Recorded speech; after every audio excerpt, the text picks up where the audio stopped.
சிறகடிக்க ஆசை இன்னைக்கு எபிசோடில் முத்து வாங்கியிருக்க இன்னொரு காருக்காக ஒரு டிரைவரை அப்பாயின்மெண்ட் பண்ணியிருக்காங்க. அந்த டிரைவர் சொல்கிறாங்க, இன்னும் மேலும் மேலும் நீ நிறைய கார் வாங்கி நல்ல மாதிரி இருக்கணும், ஒரு ஓனர் ஆகணும் அப்படிங்கிற மாதிரி சொல்கிறாங்க. இவன்லாம் ஓனர் ஆவானா அப்படின்னு சொல்லிட்டு மனோஜ் வந்து நக்கலடிச்சு சிரிக்கிறாங்க.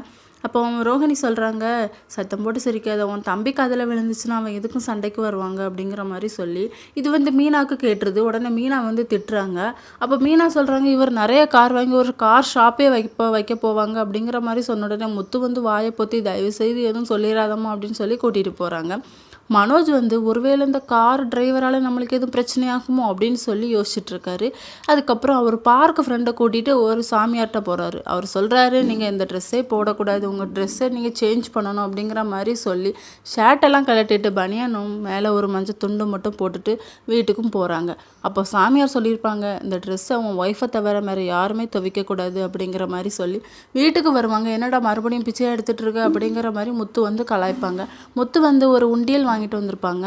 இதுக்கு மேலே நம்ம மாடி கட்டணும்லாப்பா, அதுக்கு இப்போமே பணம் சேமிக்கணும் அப்படின்னு சொல்லி அப்போ விஜயா வந்து நக்கல் அடிப்பாங்க. அடுத்த சீனில் அண்ணாமலை கையில் காசை கொடுத்து இந்த உண்டியலை போடுப்பா அப்படிங்கிற மாதிரி சொல்லுவாங்க. அண்ணாமலையும் போடுவாங்க. இந்த உண்டியலை எங்கே வைக்கலாம் அப்படிங்கிற மாதிரி சொல்லணும். மனோஜ் ரூம்லேயே வைக்கலாம், இதை பார்த்தா தான் அவன் திருட மாட்டான் அப்படிங்கிற மாதிரி சொல்கிறாங்க. அப்போ ரோஹிணி வந்து என் புருஷனை பற்றி நீங்கள் ஏக்கு இப்படி பேசுகிறீங்க அப்படின்னு சொல்லிட்டு சொல்கிறாங்க. அப்புறம் உள்ள கதவை திறந்து போகிறாங்க. மனோஜ் வந்து அந்த ட்ரெஸ்ஸில் இருந்த உடனே, என்ன மனோஜ் உனக்கு என்னாச்சும், ஷர்ட்லாம் எங்கே அப்படிங்கிற மாதிரி கேட்குறாங்க. உன்னை என்ன பண்ணிட்டானா அந்த முத்து அப்படின்னு சொல்லி, என்ன ஒன்றும் பண்ணலை, ஒரு சாமியார்கிட்ட போனேன், அவர் தான் என்ன இப்படி இருக்க சொன்னார், எனக்கு யாருக்கு மேலேயுமே நம்பிக்கை இல்லை அப்படிங்கிற மாதிரி சொல்கிறாங்க. என்னையுமா மனோஜ் நீ நம்பலை அப்படிங்கிற மாதிரி ரோஹிணி கேட்குறாங்க. யாரையுமே என்னால் நம்ப முடியலை அப்படிங்கிற மாதிரி சொல்லிடுறாங்க. இதோட இன்னைக்கான எபிசோடு முடியுது.